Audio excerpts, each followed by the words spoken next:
अस्सलाम वालेकुम स्टूडेंट्स, आज हमारा मिड के बाद पहला लेक्चर है। मैंने आपको जब स्टैटिस्टिक का कोर्स पढ़ाना शुरू किया था तो मैंने बताया था कि statistic is a science which relates with data, its techniques for data collection, data summarisation, data presentation, that we will do the decision making properly with the help of statistical analysis। और मैंने ये भी बताया था कि statistic की 2 types हैं, descriptive statistic and statistical inference.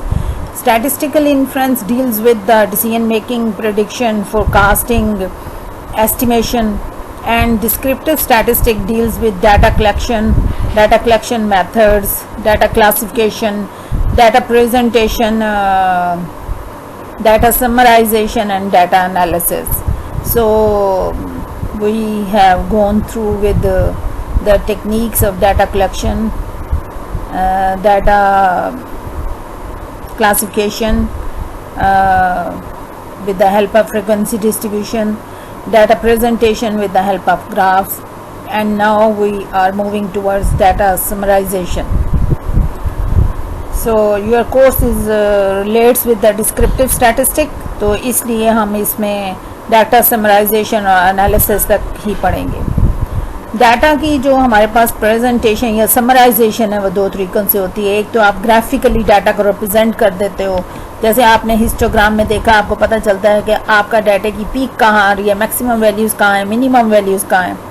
और फिर उसके बाद हम जो आगे देखते हैं तो वो फिगर्स की मदद से होगा।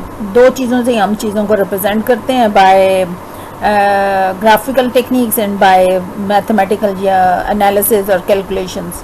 तो आज हम एक ऐसी फिगर फाइंड आउट करेंगे जो हमारे डाटा को रिप्रेजेंट करेगी। तो क्योंकि डाटा की हमारे पास स्टैटिस्टिक में जो एनालिसिस है वो हमारे उसी नॉर्मल डिस्ट्रीब्यूशन के साथ रिलेटेड है। हम ये देखते हैं कि हमारी डिस्ट्रीब्यूशन पॉजिटिवली स्क्यूड है, नेगेटिवली स्क्यूड है। पॉजिटिवली स्क्यूड का मतलब ये होता है, नॉर्मेलिटी में तो वो उसकी बेल शेप आ जाती है। नॉर्मेलिटी ये होती है कि आपकी जो एवरेजेस हैं वो सेंटर में लाया करें। तो अगर आपकी एवरेजेस जो हैं वो लेफ़्ट साइड पे मूव कर जाती हैं तो हमारी डिस्ट्रीब्यूशन नेगेटिवली स्क्यूड हो जाती है। डिस्ट्रीब्यूशन नॉर्मल ना हो तो वो स्क्यूड होती है, और अगर वो स्क्यूड हो जाए यानी कि पिचकी हुई हो, तो अगर वो लेफ़्ट साइड पे है तो वो नेगेटिवली स्क्यूड होती है, अगर राइट साइड पे है तो वो पॉजिटिवली स्क्यूड होती है। तो उसको पॉजिटिवली स्क्यूड और नेगेटिवली स्क्यूड एक तो हमें और नॉर्मेलिटी ग्राफ की मदद से पता चल जाती है। दूसरा हमें पता चलती है वो कैलकुलेशंस की मदद से। हम देखते हैं, हम उनकी वैल्यूज़ निकालते हैं, देखते हैं कि वो सेंटर में लाया करती हैं या नहीं, और या वो सेंटर से ज़्यादा हैं या कम है। तो इसके लिए हमारे पास 2 मेथड्स हैं। हम नॉर्मेलिटी को टेस्ट करते हैं, देखते हैं डिस्ट्रीब्यूशन नॉर्मल है या स्क्यूड है। About the shape of the distribution, जब समराइजेशन में हम क्या डिस्कस करेंगे, डिस्ट्रीब्यूशन की शेप को डिस्कस करेंगे। तो when we talk about the shape of the distribution, तो स्टैटिस्टिक में हमारे पास 2 मेथड्स हैं जो हमारी हेल्प करते हैं डिस्ट्रीब्यूशन की शेप को फाइंड आउट करने में, और that are the measures of central tendency. उस मेथड को कहते हैं क्योंकि वो डाटा की सेंट्रल टेंडेंसी आपको बताएगा कि सेंटर में डाटा की क्या मूवमेंट है। मेजर्स ऑफ लोकेशन यानी आपको लोकेट कर देगा कि आपका डाटा पॉजिटिवली स्क्यूड है, नेगेटिवली स्क्यूड है, आपकी एवरेजेस कहाँ लाया करते हैं। और सिंपल वैल्यूज़ में हम देखें तो उसे हम एवरेजेस कहते हैं। तो हम जो अपना आप टॉपिक स्टार्ट करने लगे हैं आज से, उसमें हमारे पास डिस्क्रिप्टिव स्टैटिस्टिक में हमारे पास समराइजेशन है। डाटा की समराइजेशन 2 मेथड से होती है, एक मेजर्स ऑफ सेंट्रल टेंडेंसी से जो डाटा की सेंट्रल रोटेशन बताएंगे, और दूसरा मेजर ऑफ डिस्पर्शन की मदद से कि हमारी वैल्यूज़ डिस्पर्स कैसे हैं। तो वो टॉपिक तो उसके लिए हमारे पास अगला और लास्ट चैप्टर है। अभी हम जो चैप्टर स्टार्ट करने लगे हैं that is measures of central tendency. तो मेजर ऑफ सेंट्रल टेंडेंसी क्या है हम आज के लेक्चर में देखेंगे, और उसकी एक टाइप को भी टच करके देखेंगे कि उसका क्या मेथड है आपके पास उसको सॉल्व करने के लिए। मेजर्स ऑफ सेंट्रल टेंडेंसी की डेफिनेशन आपके पास है कि मेजर ऑफ सेंट्रल टेंडेंसी क्या है। एक ऐसी सिंगल वैल्यू है जो डाटा के सेंटर में सिचुएटेड होती है, डाटा के सेंटर में लाया करती है, और उसे हम समरी वैल्यू भी कहते हैं। उसे एक समरी वैल्यू के तौर पर लिया जाता है। यूजुअली उन्हें एवरेजेस क्या कहा जाता है, उनका मकसद क्या होता है एवरेजेस का, कि वो आपको एक सिंगल वैल्यू दे दें जो आपको टिपिकली डाटा की साइज़ के बारे में बता देंगे, डाटा की मेटल प्रॉपर्टीज़ के बारे में बताएंगे, सेंट्रल लोकेशन के बारे में बता देंगे डाटा के बारे में। और डाटा क्या होता है, सेट ऑफ वैल्यूज़ होता है। उसकी हमारे पास मोस्ट कॉमनली जो use major of central tendency हैं वो मीन, मीडियन और मॉड हैं। Of measures of central tendency की टाइप्स की तरफ जाने से पहले हम ये देखने लेते हैं, और ये मस्ट है देखना कि कौन सी ऐसी एवरेजेस हैं या मेजर्स ऑफ सेंट्रल टेंडेंसीज हैं जिन जो कि गुड एवरेजेस हैं। और गुड एवरेजेस किस वक्त होंगी, जब उनके अंदर ये क्वालिटीज़ लाए करेंगी। वैसे तो और भी क्वालिटीज़ होती हैं, लेकिन ये 5 इंपॉर्टेंट क्वालिटीज़ हैं जो जिस एवरेज के अंदर होंगी वो हमारी बेस्ट एवरेज होगी या गुड एवरेज कहलाएगी। सबसे पहले तो फॉर्मूले को मैथमेटिकली ड्राइव्ड होना चाहिए। दूसरा, उस फॉर्मूले को, उस एस्टिमेटर को सारी वैल्यूज़ पे बेस्ड होना चाहिए, कोई वैल्यू मिस ना हो डाटा में से। जैसे कि आप अपने मार्क्स की एवरेज निकालते हैं तो सारे मार्क्स को ऐड करके टोटल मार्क्स पे डिवाइड करते हैं तो आपके पास एवरेज आ जाती है। तो ये जो एवरेज है ये बेस्ट एवरेज होगी। और it should be easy to understand, आसान हो समझने में। It should be easy to calculate, आसान हो हल करने में, और उसको फर्दर मैनिपुलेट आगे इस्तेमाल किया जा सके दूसरी जगहों पर। जी, मेजर्स ऑफ सेंट्रल टेंडेंसी या एवरेजेस हमारे पास 2 टाइप्स की हैं, सिंपल एवरेजेस और पोजीशन एवरेजेस। ये जो सिंपल एवरेजेस हैं ये मैथमेटिकल एवरेजेस भी कहलाती हैं, क्योंकि ये सारी मैथमेटिकल ड्राइव्स हैं। जैसे कि इनकी मैथमेटिकल जो एवरेजेस हैं या सिंपल एवरेजेस हमारे पास 3 टाइप्स की हैं, अर्थमेटिक मीन, ज्योमेट्रिक मीन और हार्मोनिक मीन। और जो हमारे पास पोजीशन एवरेजेस हैं वो हमारे पास 2 टाइप्स की हैं, और उनकी फर्दर आगे जो फॉर्म्स हैं वो भी हमारे पास हैं। जो 2 टाइप की हैं आपके पास वो मीडियन है और मॉड है। और जो आगे इसकी फर्दर फॉर्म्स है, मीडियन आपको सेंटर वैल्यू बताता है, मॉड आपको मैक्सिमम नंबर ऑफ वैल्यूज बताता है, और कर्टाइल्स आपके डाटा को 4 पार्ट्स में बताते हैं। जैसे मीडियन 2 पार्ट्स में बताएगा तो कर्टाइल्स इसकी 4th पार्ट में, परसेंटाइल 100 पार्ट्स में, और डिसाइल उसका 10th पार्ट आपके पास बताएंगे। तो हम स्टार्ट करेंगे सिंपल एवरेजेस यानी मैथमेटिकल एवरेजेस से, और उसमें हमारे पास जो पहली एवरेज है वो अर्थमेटिक मीन है। अर्थमेटिक मीन बेस्ट एवरेज है, हम इसको हर हाल में यूज़ करना चाहते हैं। लेकिन ये जो इसकी एक डिसएडवांटेज है, इसकी खामी है कि ये लार्ज वैल्यूज़ डाटा में हों तो उनसे इफेक्ट होता है। जैसे कि फ्लक्चुएशन रिजल्ट में आने लग जाती है, आपके पास डाटा जा रहा है 10, 20, 30 और यकदम उसमें 10,000 वैल्यू आ जाए तो आप कैलकुलेटर भी यूज़ कर रहे होंगे तो उसमें भी प्रॉब्लम होती है। सो फिर उस सूरत में जब डाटा की वैल्यूज़ आपके पास फ्लक्चुएशन में आ जाएं या एक्सट्रीम वैल्यूज़ आपके डाटा में लाए करती हों, तो फिर हम क्या करते हैं, अर्थमेटिक मीन की बजाय उसकी ट्रांसफॉर्मेशन है ज्योमेट्रिक मीन और हार्मोनिक मीन उसे यूज़ करते हैं, और फिर हम उनका हुई आगे इस्तेमाल करते हैं। तो जब डाटा में एक्सट्रीम वैल्यूज़ होंगी फिर तो हम अर्थमेटिक मीन यूज़ नहीं करेंगे, फिर ज्योमेट्रिक मीन और हार्मोनिक मीन को यूज़ करने की कोशिश करते हैं। मोस्ट कॉमनली यूज जो एवरेजेस हैं वो जो you can use in social sciences, in natural sciences, in your agriculture sciences. आप जब रिसर्च कर रहे होते हैं, किसी डाटा का एनालिसिस कर रहे होते हैं, कोई नई थ्योरी पेश करना चाह रहे होते हैं, तो आप कुछ स्टैटिस्टिकल एनालिसिस अब तो मस्ट हो गया है। तो उस स्टैटिस्टिकल एनालिसिस में आपको जो एनालिसिस हर हाल में प्रोवाइड करना होता है तो वो आपको डाटा की शेप, डिस्ट्रीब्यूशन की शेप बतानी होगी। और डिस्ट्रीब्यूशन की शेप के लिए क्या, measures of central tendency must है, और मेजर ऑफ सेंट्रल टेंडेंसी में आप मीन, मीडियन और मॉड जो है वो ज़रूर कैलकुलेट करते हैं। क्यों कैलकुलेट करते हैं? क्योंकि इन तीनों का आपस में रिलेशनशिप है।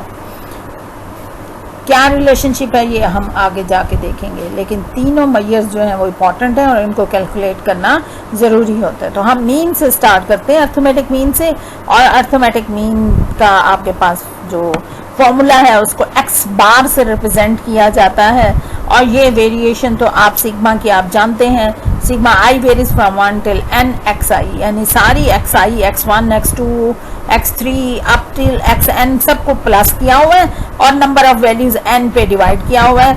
x बार जो है वो सैंपल मीन को रिप्रेजेंट करता है, और म्यू जो है वो आपका पॉपुलेशन मीन को रिप्रेजेंट करता है। और आप जानते हैं सैंपल मीन या सैंपल वैल्यू स्मॉल n से रिप्रेजेंट होती हैं, और पॉपुलेशन की जो नंबर ऑफ वैल्यूज हैं वो कैपिटल N से रिप्रेजेंट होती हैं।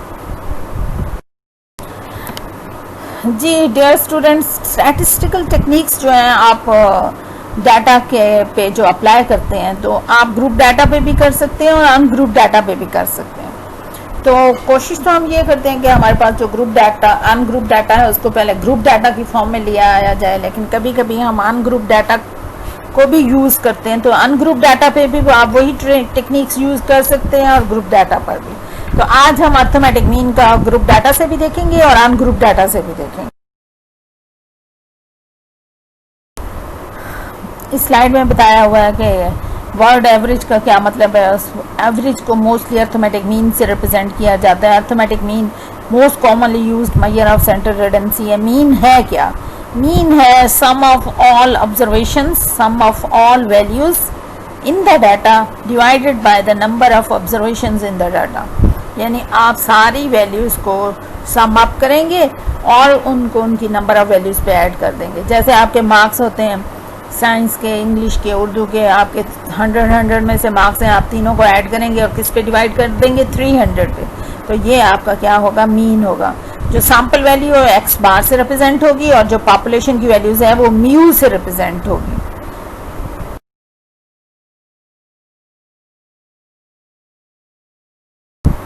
अर्थमेटिक मीन और सैंपल के लिए प्रोसीजर सेम होगा। पॉपुलेशन मीन जो है म्यू, उसका formula sigma x i i varies from 1 till capital N होगा ओवर कैपिटल एन। और सैंपल मीन में वेरिएशन स्मॉल एन 1 से लेकर स्मॉल एन तक होंगी और वो डिवाइड स्मॉल एन से हो जाएगा, क्योंकि पॉपुलेशन की वैल्यूज़ को कैपिटल कैरेक्टर से रिप्रेजेंट करते हैं और स्मॉल वैल्यूज़ को, सैंपल की वैल्यूज़ को स्मॉल वैल्यू से। मीन का मतलब है sum of values divided by the number of value.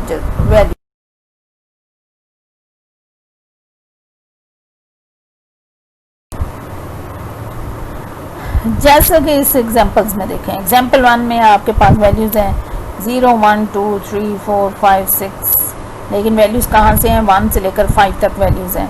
तो आपका मीन क्या होगा? आप 1 को ऐड करेंगे, 2 को, 3 को, 4 को, 5 को, जितनी भी वैल्यूज ऑब्जर्वेशन आपकी हैं आप उन्हें ऐड करेंगे और 5 पे डिवाइड कर देंगे।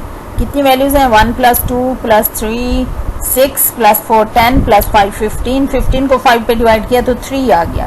तो 3 is the central value. Simple आपको दिखाने के लिए कि सेंट्रल वैल्यू होती है अर्थमेटिक मीन, तो 1 2 3 4 5 में अगर मीन निकलेगा तो सेंट्रल वैल्यू क्या आ जाएगी? 3 आ जाएगी। आगे देखिए आपके पास वैल्यूज हैं 1 2 3 4 एंड 10। अब एक आउटलेयर, एक एक्सट्रीम वैल्यू इसके अंदर आ गई है। तो उस सूरत में भी प्रोसेस वही होगा। आप सारी वैल्यूज को ऐड करेंगे, 1 + 2 + 3 + 4 + 10 और 5 पे डिवाइड कर देंगे तो आपके पास अर्थमेटिक मीन क्या 4 आ जाएगा। और 4 भी देखें तो आप नियर अबाउट 1 से 10 तक एक सेंट्रल वैल्यू ही है।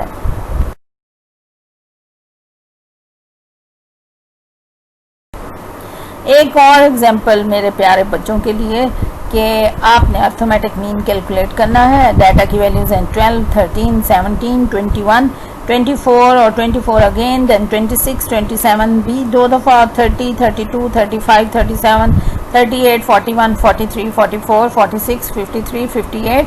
ये वैल्यूज़ आपके पास असेंडिंग ऑर्डर्स में है। ये भी होता है कि आपकी वैल्यूज़ असेंडिंग या डिसेंडिंग ऑर्डर में ना हो।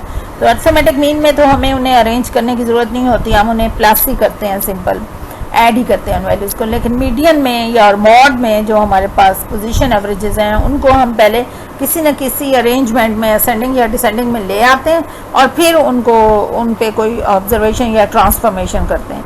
तो अर्थमेटिक मीन में असेंडिंग या डिसेंडिंग ऑर्डर में होना ज़रूरी नहीं होता। तो अब हम सारी वैल्यूज़ को ऐड करेंगे 12 13 और सो ऑन 58 तक, जिनका सम हमारे पास 648 आया है और नंबर ऑफ वैल्यूज़ क्योंकि 20 हैं तो हम इनको 20 पे डिवाइड कर देंगे तो आंसर आपके पास 32.4 आ जाएगा। स्टूडेंट्स, एक एग्जांपल अब हम ग्रुप डाटा से देखते हैं। आपके पास ग्रुप डाटा यानी क्लासेस और फ्रीक्वेंसी में डाटा आपको अरेंज फॉर्म में गिवन होगा। पहले कॉलम में हमेशा क्लासेस होती हैं, क्लास ग्रुप्स होते हैं, क्लास बाउंड्रीज या क्लास मार्क होते हैं, और दूसरे कॉलम में हमारे पास फ्रीक्वेंसीज हैं। क्लासेस में हमारे पास नंबर ऑफ लीटर सोल्ड हैं 80 and less than 90, 90 and less than 100, 100 and less than 110, 110 and less than 120, 120 and less than 130, 130 and less than 140, 140 and less than 150, यानी आपके पास मिनिमम क्लास मार्क है 80 और मैक्सिमम है 90, फिर मिनिमम है 90 और मैक्सिमम है 100। और इधर से फ्रिक्वेंसीज जो आपको गिवन है, number of sales of staff वो 2, 6, 10, 14, 9, 7, 2 हमें चाहिए होगा सम ऑफ एफ, यानी फ्रिक्वेंसी का टोटल जो कि हमारे पास 50 है। अर्थमेटिक मीन ग्रुप डाटा से हमारे पास फॉर्मूला है sum of F of Y over sum of F. तो उसके लिए हमारे पास y जो है वो 80 एंड लेस देन 90 यानी क्लास लिमिट्स में आपको गिवन है। तो हमें सिर्फ एक सिंगल वैल्यू चाहिए जिसे हम f से मल्टीप्लाई कर सकें।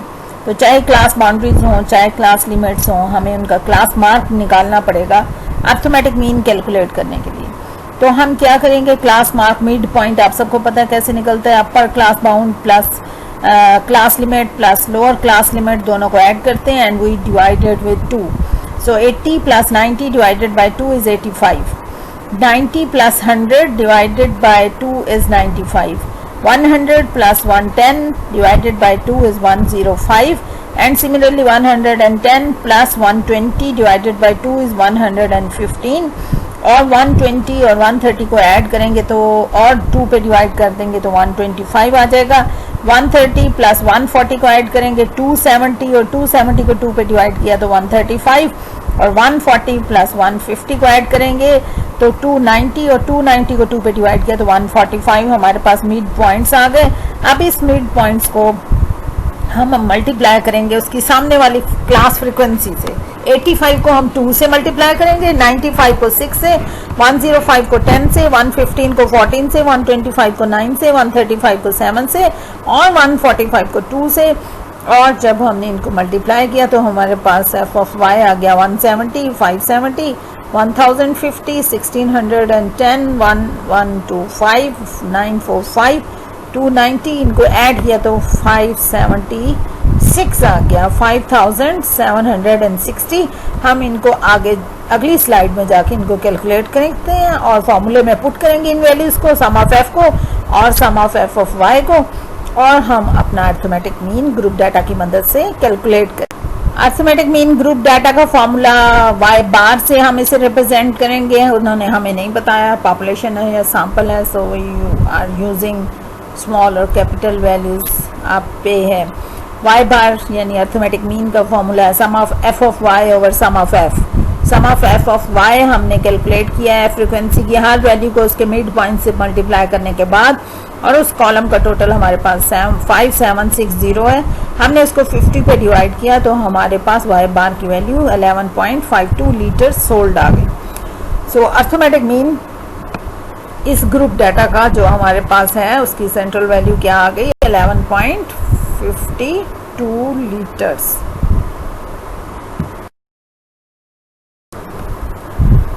डियर स्टूडेंट्स, इस स्लाइड में अर्थमेटिक मीन की एडवांटेज और डिसएडवांटेज डिस्कस की गई हैं, क्योंकि एग्जामिनेशनल पॉइंट ऑफ व्यू से आपको अर्थमेटिक मीन की डेफिनेशन आनी चाहिए, मेजर्स ऑफ लोकेशन और मेजर ऑफ सेंट्रल टेंडेंसी की डेफिनेशन आनी चाहिए, qualities of a good average का पता होना चाहिए, और अर्थमेटिक मीन के यूजेस आपको पता होना चाहिए और उसके एडवांटेज और डिसएडवांटेज। एडवांटेज में तो सिंपली हम सब चीज़ों का, सारी एवरेजेस जो है इनका कंपैरिजन गुड क्वालिटीज़ के साथ करेंगे। तो अगर good qualities of an average देखें तो आपको ये लगेगा कि ये जल्दी से आपको समझ आ गई है और इजी टू अंडरस्टैंड है।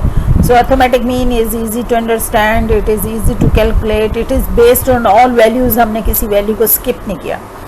इसका फॉर्मूला मैथमेटिकली ड्राइव्ड है, so it is mathematically derived.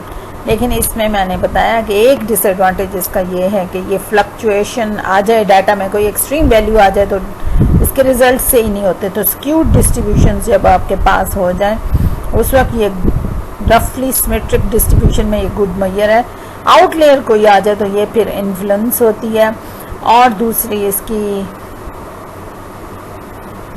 फ़ायदा आपके पास अर्थमेटिक मीन का क्या है कि ये आप इसको फर्दर मैनिपुलेट कर सकते हैं, ये शेप ऑफ डिस्ट्रीब्यूशन के बारे में आपको बताती है। लेकिन इसका डिसएडवांटेज ये है कि ये ओपन एंड फ्रीक्वेंसी हो, जैसे स्टार्ट हो जाए above and below, above 5 years, below 90 years, तो तो इस सूरत में डाटा आपके पास एग्जैक्ट नहीं होता है। अबव 5 में कितना आ जाएगा, 4 आए, 2 आए, 3 आए, तो उस सूरत में भी ये अफेक्ट होती है। तो ये अगर डाटा में कोई एक्सट्रीम वैल्यू हो तब भी ये इसकी डिसएडवांटेज है, ये सही तौर पे कैलकुलेट नहीं होता।